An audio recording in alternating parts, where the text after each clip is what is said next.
안녕하세요. 인생권입니다. 네, 오늘은 대부분의 젊은 세대가 느끼거나 이야기를 하고 있는 부분인 우리 세대가 제일 힘들다라는 이야기를 좀 해보려고 합니다. 그리고 이 부분이 어쩌면 착각일 수도 있다. 라는 생각이 좀 드는데 요즘에 2030 세대가 흔히 하는 말이 있죠. 우리 세대는 뭐 최악의 세대고 저주받은 세대다. 그리고 제일 힘든 세대다. 이런 말을 많이 해요. 그리고 제가 영상에서 다뤘다시피 향후에 이제 뭐 출산율이나 여러 가지 문제 때문에 좀 힘들어질 가능성이 높은 게 사실입니다. 그렇지만 과거의 세대보다 그러면 우리가 지금 굉장히 불행하고 굉장히 힘드냐라는 부분에 대해서 좀 얘기를 해보고 싶었어요. 20대 분들하고 독서 모임이나 여러 곳에서 만나서 얘기를 하면 미래가 잘 보이지 않는다. 본인이 누리고 있는 것들에 대해서는 잘 생각하지 못하고 있는 경우가 많은 것 같아요. 물론 과거에도 이랬죠. 항상 나이가 많은 50대, 60대가 뭐 20대를 보면서 뭐 싸가지가 없다거나 여러 가지 뭐 쟤네들은 글렀어라든지 이런 얘기를 했다고는 하지만 저도 그런 함정에 빠져 있는 게 아닐까 해서 객관적인 수치로만 좀 보려고 하거든요. 저는 일단은 제가 판단해본 결과는 2030이 5060보다는 훨씬 더 풍요롭고 편하고 행복하게 사는 게 맞다라고 단언해서 말합니다. 물론 이제 SNS나 여러 가지 비교 때문에 그걸 우리가 체감을 잘 못하고 있을 뿐이지 현재의 세상이 과거에 비하면 훨씬 더 좋다. 이런 부분을 인지를 하면 뭐 세대 간 갈등이나 그리고 현재의 삶에 대해서 불행하게 느낀다거나 이런 부분이 저는 덜해지는 것 같은 기분이 들어요. 오늘은 객관적인 수치를 통해서 좀 말씀을 드려보려고 하는데 일단은 당연히 돈이 중요하겠죠. 이제 돈하고 이제 소득이 중요한데 일반적으로 1인당 GDP로도 보긴 하지만 물가 상승률 등을 좀 감안할 수 있는 지표가 구매력을 기준으로 해서 평가하는 PPP라는 지표가 있어요. 그래서 1인당 PPP를 보면은 기본적으로 해당 국가의 뭐 소득이나 소비 수준을 대략적으로 짐작을 해볼 수가 있거든요. 제가 영상에서 이거 띄워놓을 건데 일단 80년대 후반 지금 이제 5060이 2030 세대일 때죠. 이때 1인당 PPP 기준이 89년이 11,645달러였습니다. 근데 2022년은 45,509달러예요.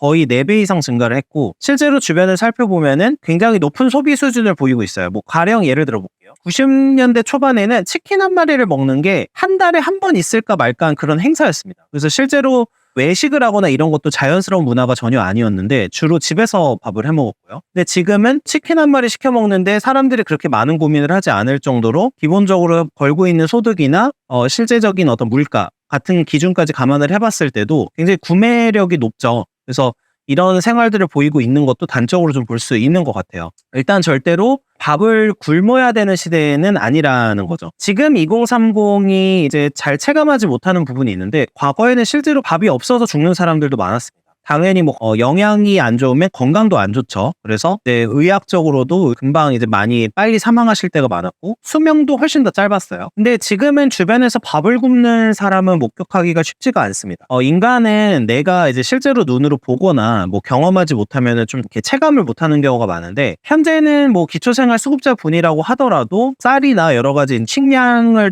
이제 지급을 받기도 하고 실제로 이제 생계급여 등을 이제 지급을 받아서 생활을 하게 되죠. 어떤 건강 그리고 식사와 관련해서 봤을 때도 과거에 비하면 정말 비교할 수 없을 정도로 높아진 상황이다. 50대, 60대 분들이 하시는 라떼는 말이야라는 말이 틀린 게 아니라는 거죠. 단순히 5060이 하는 이야기 중에 현재 시대에는 좀 맞지 않고 틀린 부분도 당연히 있어요. 그냥 사람은 다 오류가 있으니까. 그런데 단순히 그분들이 하는 얘기가 뭐 꼰대여서 나 때는 어땠다라고 하는 부분이 실제로 이제 2030이 체감을 못할 뿐이지 실제로는 현실이었다. 그래서 이제 객관적인 팩트를 좀 볼 필요가 있다고 생각을 합니다. 그리고 이제 남자를 기준으로 했을 때 이제 제일 중요한 문제가 군대 같은 거죠. 이제 현역 기준으로 봤을 때 1990년을 기준으로 하면요. 육군의 이제 복무 기간이 30개월이었습니다. 이제 2년 6개월이었고 해군이나 공군은 이제 35개월이었어요. 이제 거의 3년에 가까웠죠. 근데 현재는 다들 아시다시피 육군의 경우에는 18개월이고 여기에 4K나 구타 등의 군대 문화까지 생각을 하면은 지금은 많이 이제 군대가 달라지고 여러 가지 생활 수준이 달라졌다 이렇게 생각을 할 수가 있어요. 자, 또 그다음에 이제 20대 30대 분들이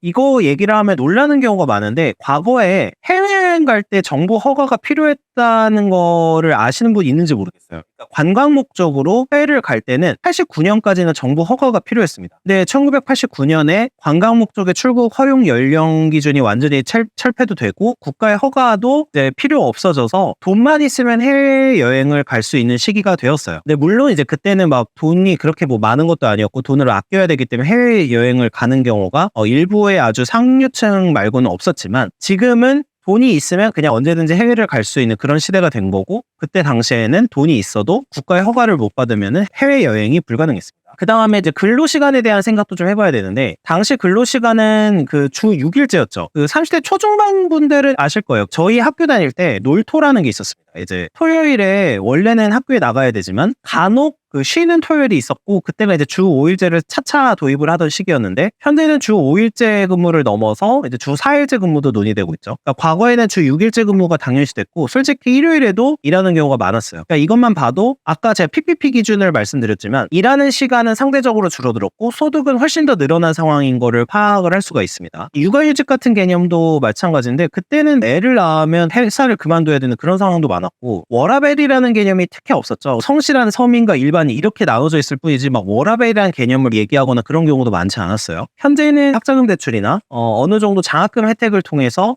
자기가 원한다면은 그 교육 혜택을 받을 수 있는 상황이죠. 그리고 기초생활수급자 등의 제도도 대부분 굉장히 늦게 시작했습니다. 이런 제도들이 완비가 되면서 비싼 음식을 먹지 못할 뿐이지 이분들도 밥은 굶지 않는 시대가 됐어요. 제가 이제 대한민국 평균에 대한 영상을 다룰 때 소득을 정확하게 말씀드리면서 SNS로 이제 올려치기를 하는 부분 때문에 사람들이 불행해진다고 말씀을 드렸는데, 저는 이런 것을 조금 알게 되면은 현재 세대도 현재 내가 지금 누리고 있거나 가지고 있는 게 굉장히 감사하고 더 행복해질 수 있지 않을까라고 생각을 하고 있습니다. 당연히 여기서 또 뭐 행복하다고 그냥 노력을 하지 말라는 뜻이 아니라 더 좋은 방향으로 가기 위해서 노력하면 더 행복해지겠죠. 그래서 제가 이런 말을 하면은 뭐 이런 얘기 하시는 분들이 있어요. 옛날에는 힘들어도 집을 살 기회가 있었다, 뭐 희망이 있었다, 이런 부분인데, 그때도 서민은 힘들었습니다. 그리고 훨씬 더 힘들었어요. 그러니까 희망을 가지고 살았다고는 하지만 모두가 그런 것도 아니었고요. 그때 노력했던 사람만 지금 부를 이루고 살고 있는 거지, 그때도 원래 삶은 힘들었어요. 근데 이게 항상 빠지는 오류가, 과거의 사람들은 안 힘들었을까? 훨씬 더 힘들었고 그때는 희망도 더 없었다고 볼 수도 있어요. 내가 가진 게 없으니까 공부를 못 하신 분들도 많았기 때문에 원하는 거를 못 하는 그런 경우가 되게 많았거든요. 당연히 집도 처음에는 월세로 시작하는 경우가 많았고, 그때 처음부터 아파트에서 시작하신 경우는 진짜 드물 거예요. 그러니까 아파트가 아니라 뭐 빌라에서 시작하는 경우가 되게 많았고, 여러 가지 이제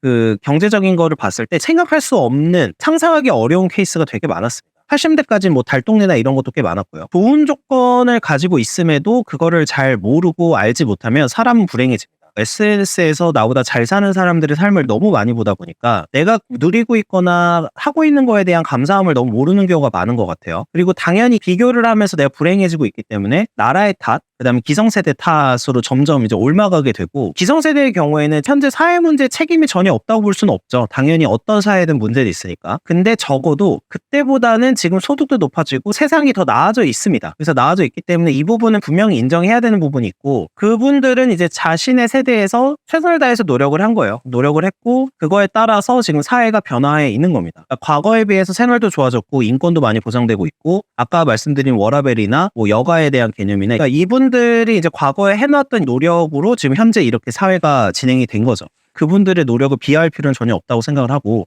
제가 계속 누차 강조하지만 SNS나 인터넷의 커뮤니티를 통해서 현실을 보기보다는 통계나 객관적인 지표를 통해서 현실을 보면은 훨씬 더 세상을 좀 제대로 볼 수 있고 또 행복해질 수 있는 것 같아요. 뭐 상대적 빈곤이라는 개념으로 계속 불행하다 이렇게 얘기하시는 20대 분들이 진짜 많은데, 맞아요. 상대적 빈곤도 심각한 빈곤이고 불행을 가져다 줄 수 있습니다. 다만 저는 상대적 빈곤이라는 개념이 결국에는 절대적 빈곤을 경험해 보면은 확실히 상대적 빈곤으로 인한 불행은 좀 줄어들 거라고 생각을 해요. 그러니까 인간이라는 게 참 무서운 게, 내가 과거에 어떤 경험했던 수준이나 그런 걸 통해서 이제 모든 세상을 파악을 하기 때문에, 절대적인 빈곤이 아니고 상대적 빈곤인 경우에는 객관적인 팩트나 여러 가지 통계를 인식을 하면 내가 지금 누리고 있는 부분에 대한 감사나 그리고 행복에 있어서 조금 더 가까워지지 않을까라고 생각을 하고 있습니다. 단순히 그냥 주변에 나보다 잘 사는 사람들과 비교하는 것도 중요하고, 이분들을 보면서 배우고 노력하는 것도 중요하지만, 내가 과거보다 훨씬 더 행복하고 풍요로운 삶을 살고 있다라는 자각을 통해서 좀 훨씬 더 나은 삶을 살 수 있지 않은가라고 생각을 하고 있습니다.